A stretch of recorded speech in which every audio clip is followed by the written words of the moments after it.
आज माझ्यासोबत आहेत संजय आठवले. अकोला जिल्ह्यातील अकोट या गावचे ते निवासी आहेत. ज्येष्ठ पत्रकार आहेत तथा अकोट नगरपालिकेचे माजी नगरसेवक आहेत.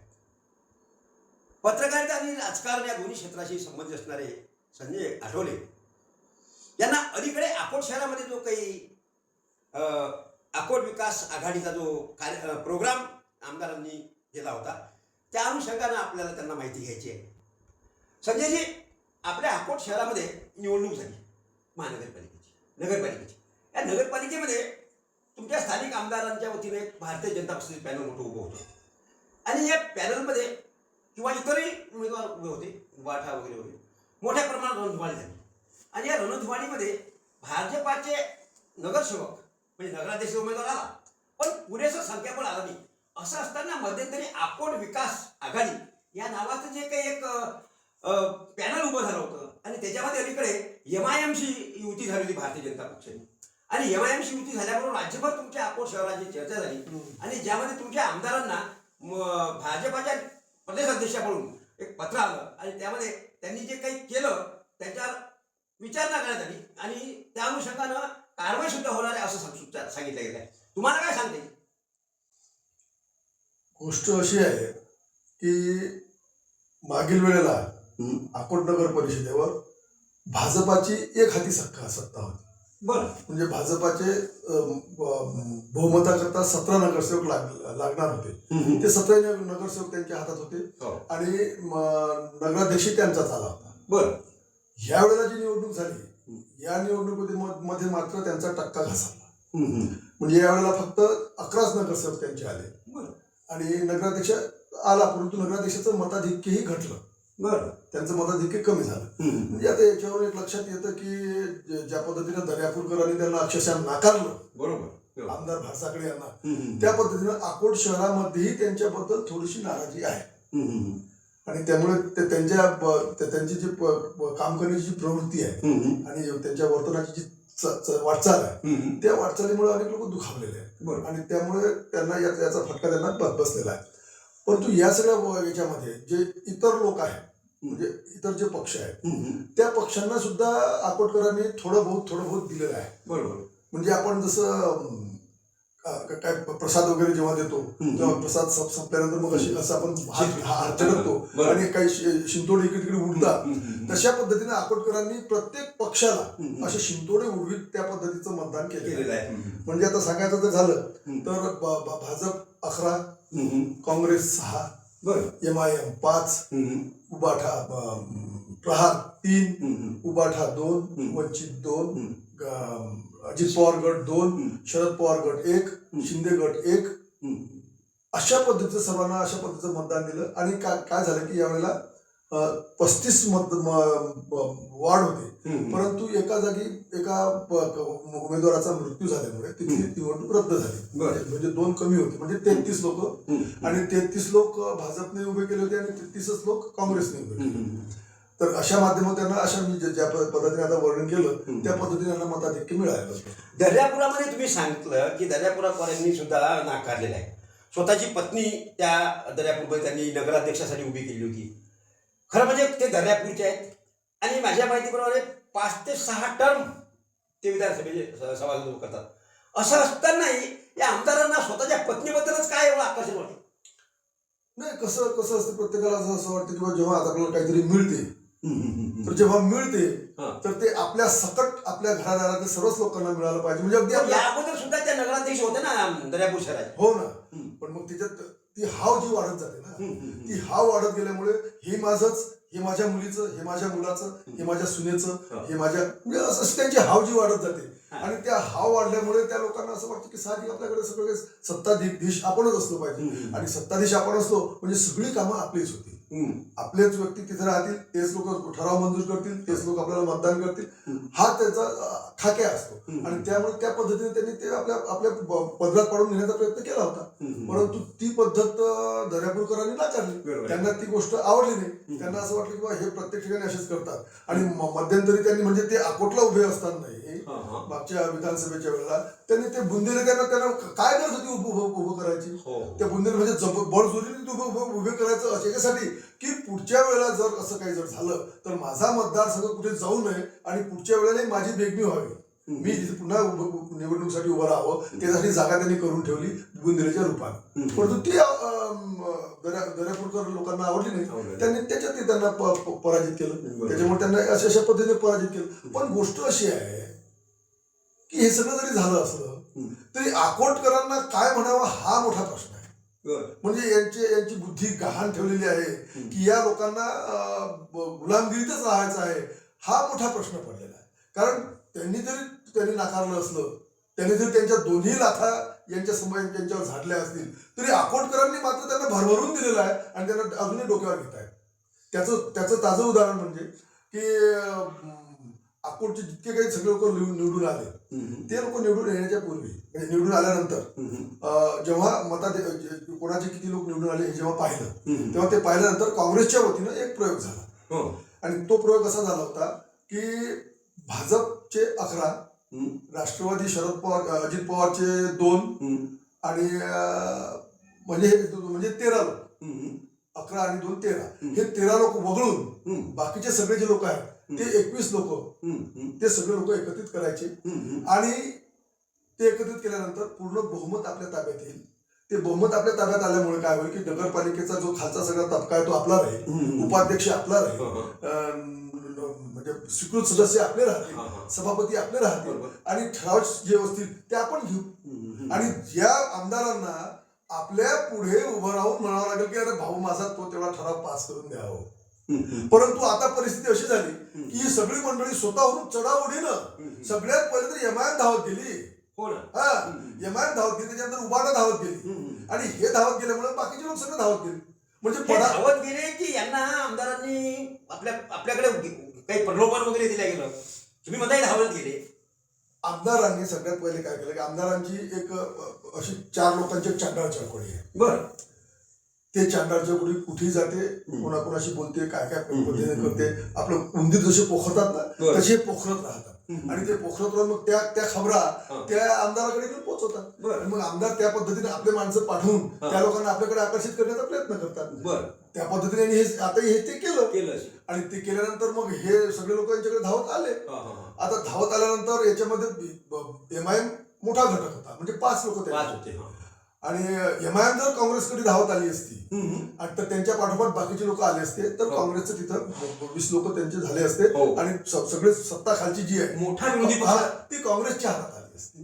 परंतु या लोकांनी काय केलं की या लोकांनी स्वतःचं स्वत्व ओळखलं नाही. हो, या लोकांना हे कळालंच नाही की आपण सगळं करू शकतो, आमदार आपल्या भरोशावर आहे.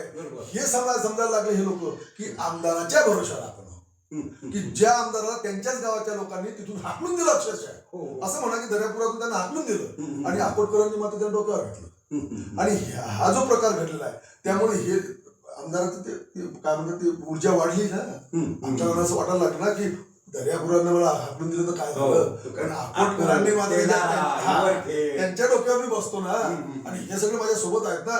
एक चुटकी जर वाजवली मी तर सगळे माझ्याकडे धावत येतात ना. म्हणजे ते लहानपणी आम्हाला एक धडा होता बालभारतीच्या पुस्तकात, पळा पळा पुढे कोण पुढे पळतो ते.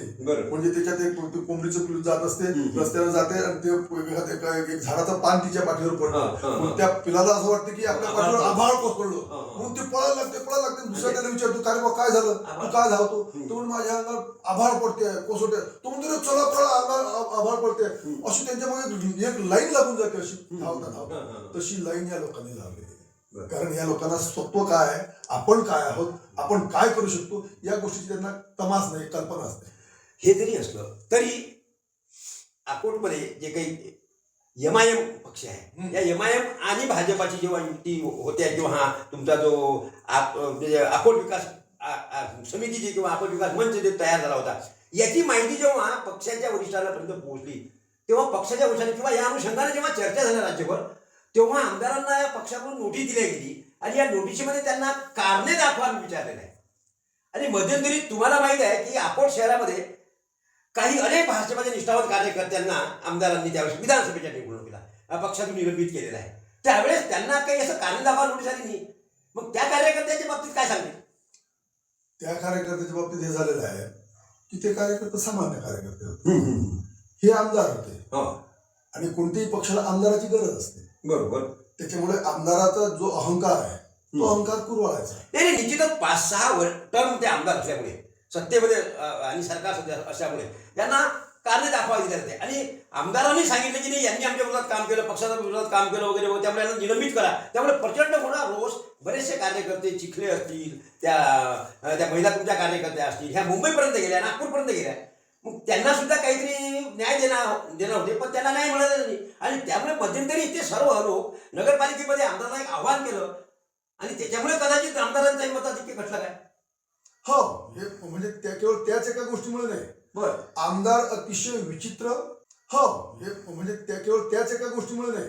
बरं. आमदार अतिशय विचित्र, म्हणजे आमदार भालसाकडे अतिशय विचित्र, अहंकारी आणि आपलं श्रेय कोणाचंही श्रेय त्याला मिळू नये, कोणत्याही गोष्टीचं श्रेय आपल्यालाच मिळावं या मताचे आहे. आणि त्यांनी असा प्रकार करून अनेक तरुण आणि तडफदार युवकांची मदत त्यांनी तिकीट त्यांनी नाकारलं आणि त्यांचं खच्चीकरण केलं. त्यामुळे ते लोक पराभूत झाले आणि त्यांच्यामुळे यांचं मताधिक्य घटलेलं आहे.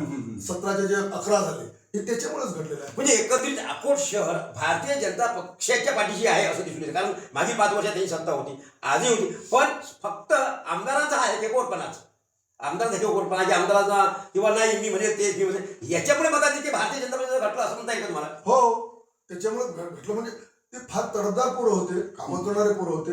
अगदी यांची होते त्यांची काही नावं सांगता येते का तुम्हाला. म्हणजे आता एक सागर बोरवडे आहे, एक तो सागर उकंडे आहे, हो, एक तो गायगोले म्हणून एक पोरगा आहे, नंतर आपला मयूर आसरकर आहे, हो, एक वैभव आसरकर आहे, महिला आघाडीचे तुमच्या चेतन देवळे आहे, विशाल दाभाडे आहे. हे जे सगळे हे पोरं आहेत ना, म्हणजे जरी हे त्या पक्षात जरी असले आणि माझ्या ते नेहमी संपर्कात, म्हणजे आपल्या नेहमी सर्वांशी आपल्या संपर्कात असतात. त्यामुळे त्यांचा जो वकूब आहे, ती त्यांची काम करण्याची जी पद्धती आहे, हातोटी आहे, ती मला ठाऊक आहे. त्यामुळे त्या पोरांबद्दल मला सुद्धा वाईट वाटत होतं की या पोरांना तिकीट मिळालं पाहिजे. परंतु ही मंडळी आणि हा जो आता मंगेश चिखले आहे, ही आपली चंचल पितांबरवाले आहे, किंवा बाकीचे गोष्टी, आता डॉक्टर महल्ले आहे, या सर्व लोकांनी जेव्हा आमदारकीच्या वेळेला आमदारकीचं तिकीट जेव्हा वाटप चालू होते त्यावेळेला या लोकांनी तिकिटाची मागणी केलेली होती. बरं. विधानसभेसाठी. बरं. आणि मला आडवे येणारे कोण आहे, टाप लागले की मला विरोध करतायत का मला, तर त्याचा राग म्हणून त्यांनी त्यांना काढलेला आहे. आणि वरिष्ठ लोक, आता भाजपचे वरिष्ठ म्हणजे प्रत्येक गोष्ट की आमच्या पक्षासारखा पक्षच नाही, म्हणजे तिथे फडणवीस तसंच म्हणतात, ते बावनकुळे तर ते असे डोळे काढून ते बोलत राहतात. परंतु त्यांच्या पक्ष इतका बदमाश हरामखोर पक्ष कोणता नाही आहे. हे अनेकदा सिद्ध झालेलं आहे. कारण सांगतो, आता त्याचं लहानचं कारण तुम्हाला सांगतो की त्या लोकांना काढून टाकताना कुठलाही जो मुलाहिजा आहे तो बाळाला गेला, त्या पोरांना काढून टाकलं, निलंबित. आणि या लोकांनी जेव्हा सांगितलं की आमदार भालसाकडे आपल्या मित्र पक्षाच्या विरोधात दर्यापूरमध्ये बुंदेलेला उभे करतात, त्यांना सुद्धा ते प्रचार करतात त्यांच्यावर काही कारवाई करा, त्याच्यावर मात्र एक शब्द चकार ना फडणवीस बोलले ना त्यांच्यावर ते बावनकुळे बोलले. म्हणजे याचा अर्थ हा झाला की जर लहान कार्यकर्ता असेल तर त्याला कसंही वापरा, कसंही टाकून द्या, त्याच्याशी कसाही प्रकार करा, त्याचा म्हणजे बोलविता धनी कोणीच नाही आहे, त्याच्याकडून कोणी काही वाद घेणारा कोणीच नाही. एकंदरीत अकोट मतदारसंघामध्ये आमदार भालसाकडे यांनी मोठ्या प्रमाणात मनमानी केलेली आहे आणि ज्याचा प्रचंड फटका भारतीय जनता पक्षाचा बसलेला आहे, जेणेकरून मताधिक्य सुद्धा कमी झालेलं आहे. अशा परिस्थितीत आगामी काळामध्ये या मतदारसंघातलं भाजपाचं मताधिक्य जर कमी झालं तर निश्चितच त्याचा फटका भारतीय जनता पक्षाच्या वरिष्ठांना सुद्धा बसू शकते. कारण अत्यंत बिनजे शिलेदार असणारे कार्यकर्ते हे सुद्धा त्यांनी त्यांच्या अशा स्वभावामुळे केलेले आहेत आणि अनेक ठिकाणी घराणेशाही सुद्धा त्यांनी वापरलेली आहे. अकोटमध्ये अशा पद्धतीचा काही प्रयोग झाला का? घराणेशाहीचा प्रयोग असा झाला की माझा जवळचा, अतिशय जवळचा मित्र आहे, आता त्याचं नाव नाही सांगत मी, परंतु तो आमदार भालसाकडे यांचा अतिशय जवळचा नातेवाईक आहे. बरं. आणि त्या पोरानं यावेळेला शिंदे गटासाठी त्यानं काम केलं आणि ते काम करत असताना त्याला आमदारांनी आपल्याकडे बोलावलं, त्याला बोलावण्यास सांगितलं की आता मला म्हातारपणात आता त्रास कशाला देतो तू, मला म्हातार तू तुझ्या भावाचा तुला राग येतो काय. तो म्हणाला माझ्या भावाचा काय संबंध, माझा भाऊ कुठे काय. अरे म्हणे पुढच्या काळात तुझ्या भावालाच मी उभं करणार आहे नाही ते. म्हणजे आमदार घरसाकडे आपल्या पोराला उभं करणार याचा चाहूल लागलेली. निश्चितच आगामी काळात सुद्धा या मतदारसंघाचे आमदार वयोवृद्ध आमदार म्हणते प्रकाश भारसागळे यांनी पुढची तयारी सुद्धा अकोट मतदारसंघासाठी आपल्याच कुटुंबातला कोणतरी व्यक्ती हा विधानसभेचा सभासद असा अशी या ठिकाणी म्हणजे तयारी सुद्धा केलेली आहे. एकंदरीत काय तर अकोट नगरपालिकेमध्ये झालेल्या या निवडणुकीमध्ये भारतीय जनता पक्ष असेल किंवा इतर MIM असेल यांच्यामध्ये झालेली हे काय म्हणतात अभद्र युती किंवा हे अभद्र युती वरिष्ठांना किंवा अकोटवाल्यांनाही मान्य झाली नाही. पक्षांनी भाजपाच्या पक्षांनी त्याच्यावर कारवाई केली, MIMच्या उमेदवारावर सुद्धा MIMच्या नेत्यांनी कारवाई केली. त्यामुळे एकंदरीत अकोटमध्ये जे काही रंगलेलं नाट्य होतं की जो प्रेमविवाह होणार होता तो प्रेमविवाह भंग झाला असं वाटते. कॅमेरामन सुरेश प्रल्हाद दातात, साक्षीदार न्यूज, अकोट.